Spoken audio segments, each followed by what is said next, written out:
Hello and welcome back to the unit tutorial for History Year 3, Unit 2, Ancient Egypt. And this is video part 2. This video will walk you through the following areas: how to adapt activities and lessons, how to plan for the inquiry question, and key moments within the unit to look out for. Adapting activities can be easily done by using the ebook workbook and the snipping tool to paste the activity onto a Word or Publisher document and edit it.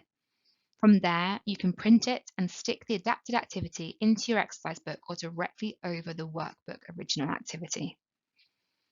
You may be familiar with the snip tool, but it can be found by searching in the search bar or simultaneously pressing Windows, Shift and S. Drag your mouse to highlight the area you want to copy, and that selection of your screen can be copied onto your clipboard and then onto your Word or Publisher document. I'm going to run through some of the activities in the workbook from lessons 1 to 10. We don't have time for all activities, but I will give suggestions on how you may adapt them, and these ideas can be transferred onto any other activities in the workbooks or slides. You don't have to use my examples or even adapt at all, but these are suggestions for ways in which you could. Support in lesson 1, you could highlight keywords in the text. You could highlight keywords in the question. You could turn the keywords into labels to be stuck in. You could add some answers to the map in advance. Or you could add the first letter for some or all of the keyword boxes. You could also give multiple choice options as answers. Challenge pupils by asking questions like, if it didn't rain much in ancient Egypt, how did the people get water? To support pupils in these activities in lesson 2, you can print the previous page's text as an additional resource for pupils to have open at the same time as the activity, so they're not flipping back and forth. You could highlight the key information in that text. You could turn the key information into text boxes that could be printed, sorted, and stuck into the table. You could offer options for the final activity. And as a challenge, ask pupils if they can write a sentence explaining their choice of drawing and why. To support pupils in lesson 3, you could add arrows and boxes to the parts pupils should label. And you can highlight the corresponding text. You could also ask pupils to match the facts of the pharaoh instead of writing their own sentence. Challenge pupils by asking which pharaoh they find most interesting and why. Support pupils in lesson 4 activities. You could ask pupils to draw a line from pyramid name to pyramid. You could highlight the key information in the text. And as a challenge, you could ask pupils to design a pyramid for a pharaoh and include what they might need in the afterlife. Support pupils in this activity in lesson 5. You could highlight the key word in the question to the corresponding text in its own colour. You can see the examples here. Challenge pupils by asking if they can write a sentence in their own words describing what a hierarchy is. For this activity in lesson 6, you can support pupils by highlighting the key information in the text. You could offer multiple choice answers. You could print the alphabet as an additional resource for pupils to have in front of them. And you could add a word or phrase for pupils to copy in hieroglyphics. Challenge pupils by asking if they can invent their own hieroglyphics. In lesson 7, you can support pupils by highlighting the key information in the clues, by adding some of the names as an example and strike out their clue, by giving the names as labels to be stuck in,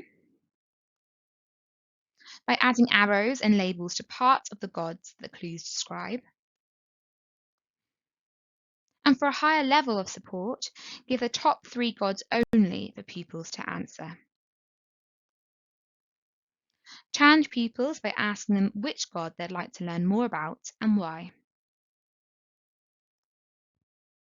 In Lesson 8, support pupils by highlighting the key information in the text again, by printing the key words as labels to be stuck in, by providing empty boxes and arrows, the key parts of the picture, and for even more support, add the starting letter to some or all of the boxes. Challenge pupils by asking if they can write a sentence about the image using as many of the keywords as possible. To support pupils in Lesson 9, create answer boxes using the teacher guidance that can be printed off, read, and stuck into the correct box. This can be done for all of the 4 W boxes, or just 1 or 2, and for any other artifacts examined from the additional resource. You could also add multiple choice ideas that could be circled or ticked. Challenge pupils by asking if they were surprised by the artifacts found in Tutankhamun's tomb. What did they expect would be found? For the final lesson, Lesson 10 in this unit, support pupils by highlighting the key information in the text, by starting off the numbers for pupils, and by giving a multiple choice option answer. Challenge pupils by asking which ancient Egyptian calendar they think would have been most important and why. To recap, this is the inquiry question that pupils will answer once they finish Lesson 10. What does evidence tell us about ancient Egyptian society? Please refer to the inquiry question support document for any guidance on this. To support teachers with implementing the inquiry question, we have created an inquiry question support document. Here you can find the information you will need and an additional activity for pupils to complete. This could support them as a planning activity, be a recap of the entire unit knowledge to refresh memories before the assessment, or be edited into the assessment itself. The inquiry question support document for this unit can be found with the other resources on Oxford OWL.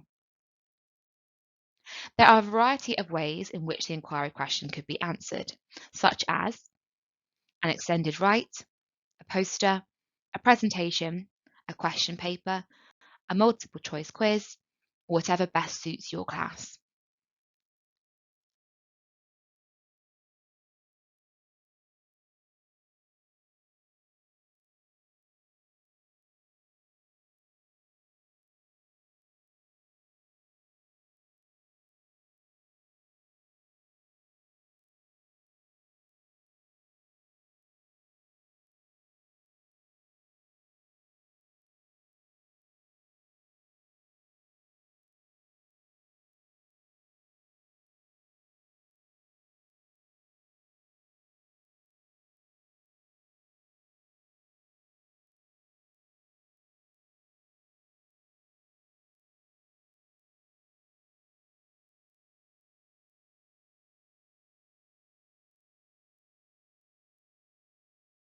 Hopefully, you now feel confident about accessing and teaching this unit.